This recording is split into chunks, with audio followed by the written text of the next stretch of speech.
vivido? Sim, como eu e você tem vivido? Nós precisamos refletir sobre a vida. Nós não temos o controle da nossa própria vida. A vida é circunstancial.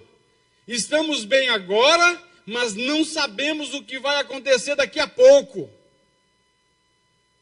Não sabemos o que vai acontecer amanhã. Nós simplesmente não sabemos. Olha só o texto de Tiago.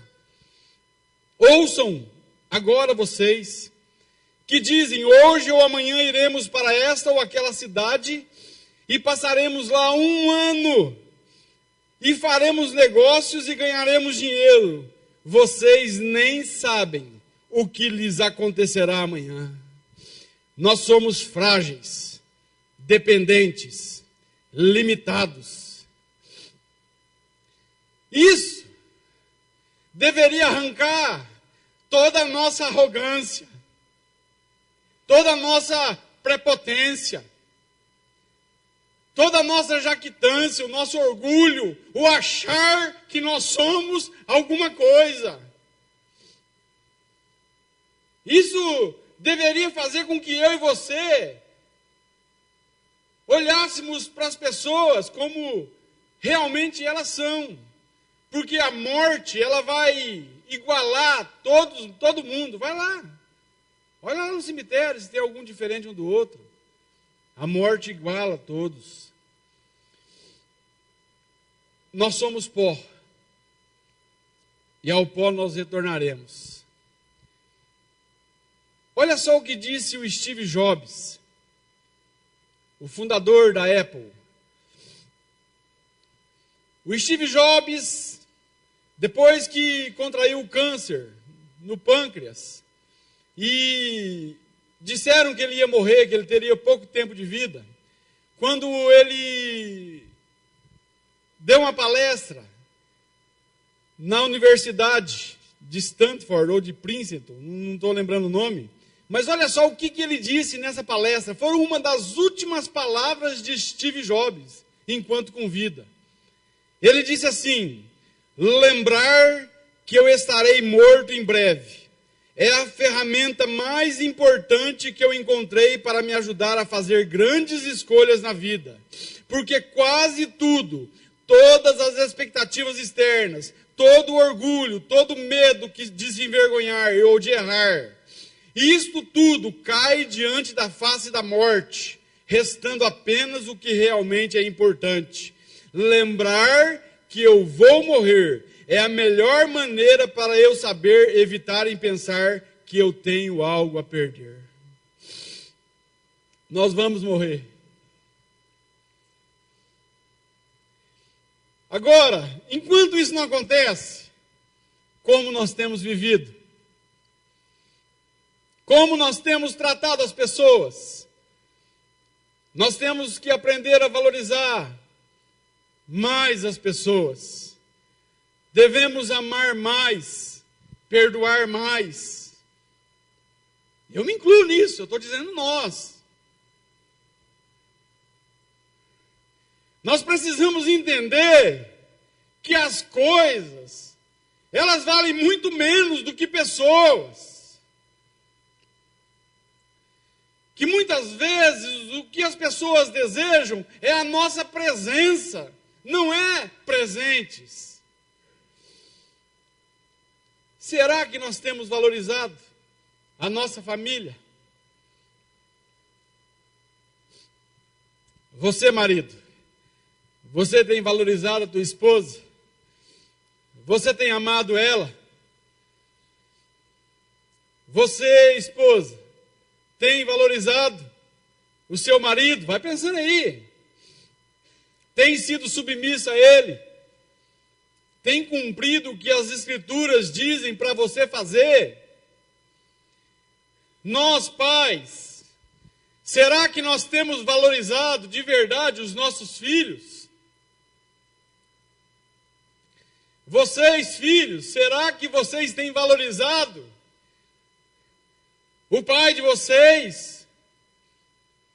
Entenda uma coisa: amor e perdão para se fazer enquanto há vida. Depois que morreu, não adianta pedir perdão num caixão, como muitas vezes eu vi.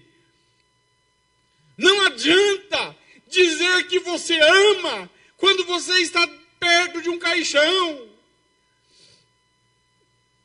Isso precisa ser feito enquanto há vida. E o que nós temos feito? Como é que nós temos vivido? Como nós temos tratado as pessoas que se aproximam perto de nós? Até o poeta Renato Russo, ele escreveu e cantou: é preciso amar as pessoas como se não houvesse amanhã, porque na verdade não há. Olha aí, essa tragédia. Poderia ser comigo, poderia ser contigo, poderia ser um ente querido teu, uma pessoa que está perto. A gente vive como que se nunca fosse acontecer conosco. Parece que nós vivemos como se estivéssemos isentos disso. Mas quando a dor bate na nossa porta, aí ninguém vivencia no nosso lugar. É a dor que nós vivemos. Não tem como fugir.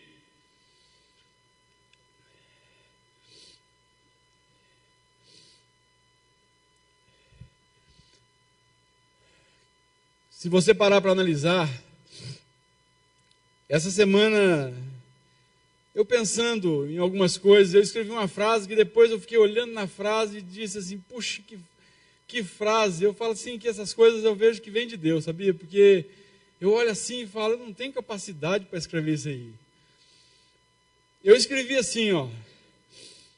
Quando olho para as coisas que eu tenho, que o dinheiro não pode comprar, vejo o quanto sou rico. E isso é com você também. Se você olhar para as coisas que você tem, que o dinheiro não pode comprar, você vai ver o quanto você é rico. Então, valorize pessoas e não coisas. Não percam as pessoas por causa de coisas. Não briguem por causa de coisas. Porque o dia, nós não vamos ouvir essa frase, mas o dia que disserem, feche o caixão, aí nada valerá o que nós fizemos com as coisas. E tem gente que briga por causa de coisas.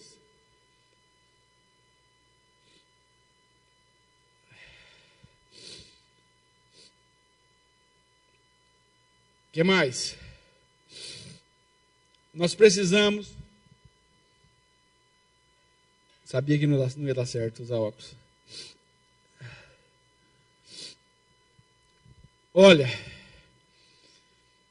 o que Deus espera de nós, dos seus filhos, numa tragédia como essa? Talvez você pergunte, onde estava Deus?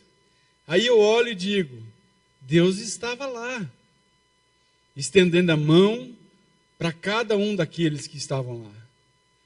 Mas Deus estava nas pessoas que ajudaram. Deus estava no carinho que elas dispensavam. Deus quer usar a minha vida e a tua vida. Agora, será que nós somos parecidos com Jesus? Será que nós amamos as pessoas a ponto de se doar realmente numa causa? Se Jesus estivesse em meio a essa tragédia, como ele agiria? Se ele estivesse lá, ele ajudaria. Ele teria compaixão. Ele estaria, estendendo a sua mão para cada uma das pessoas que estão sofrendo. E continuaria com os familiares. E quem diz que Deus não faz isso? E quem diz que Deus não age dessa forma? De muitas maneiras.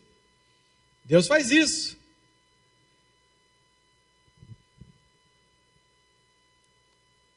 Nós precisamos levar esperanças para as pessoas quando elas estão sofrendo.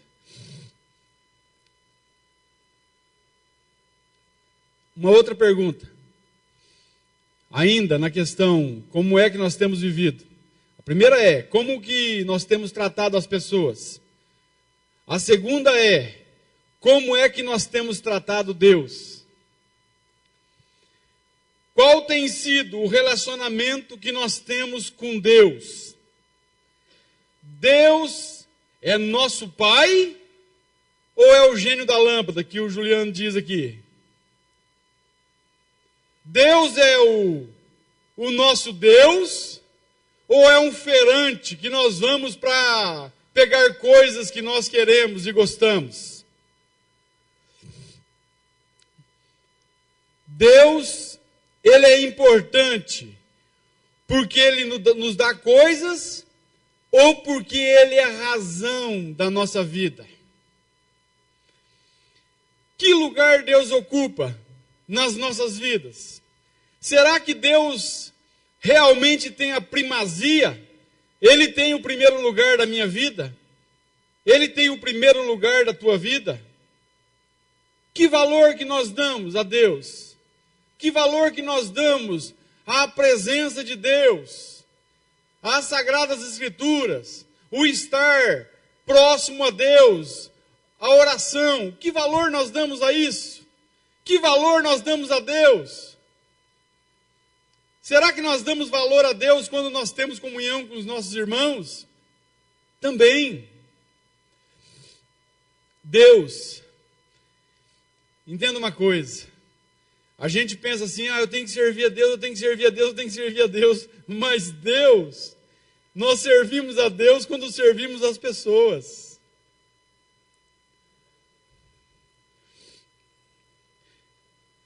Qual tem sido os teus planos? Em que lugar Deus se encaixa nos nossos planos? Qual que é a motivação do nosso coração em estudar, em trabalhar? Ganhar dinheiro?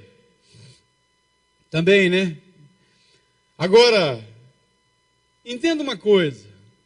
Será que nós alinhamos os nossos planos, os nossos projetos com os valores do reino de Deus? E tudo aquilo que nós fazemos para a glória do Rei?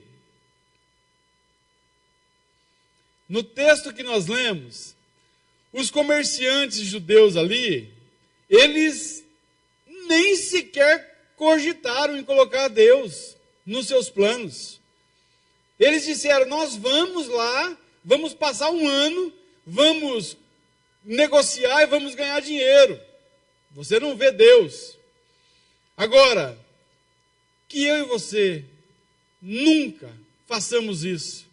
Nunca deixemos Deus fora da nossa vida, fora dos nossos planos. Que Deus, Ele seja o primeiro a ser lembrado quando eu e você for planejar algo. Eu não estou dizendo que você não tem que sonhar. Eu já disse isso aqui outras vezes. Eu não estou dizendo para você deixar de viver. Muito pelo contrário. Quando nós colocamos Deus nos nossos planos, aí é que nós vivemos de verdade. Essa questão, sabe, de fazer tudo para a glória de Deus, deve nortear o nosso pensamento. Isso deve gerar um senso profundo de existência e temor em nós. Um senso de fazermos o que é correto diante de Deus. Um senso de aproveitar melhor o tempo que nós vivemos. O próprio Tiago vai nos orientar a obedecer Deus e submeter à sua vontade. Como nós temos aproveitado o nosso tempo? Como temos gasto o nosso tempo? Apesar da brevidade da vida,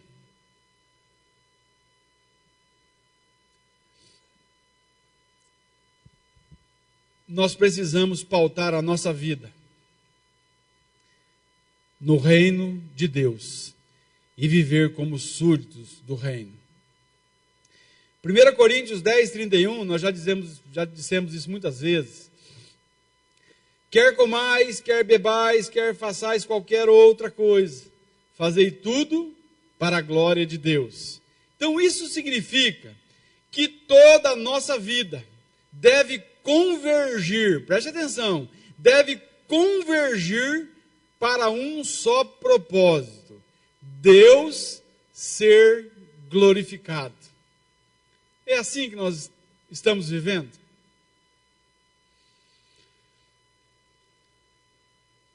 Olha, aí nós vemos o tanto que nós precisamos de Deus. Como nós somos pequenos. O que é a nossa vida? Tiago vai falar que é uma neblina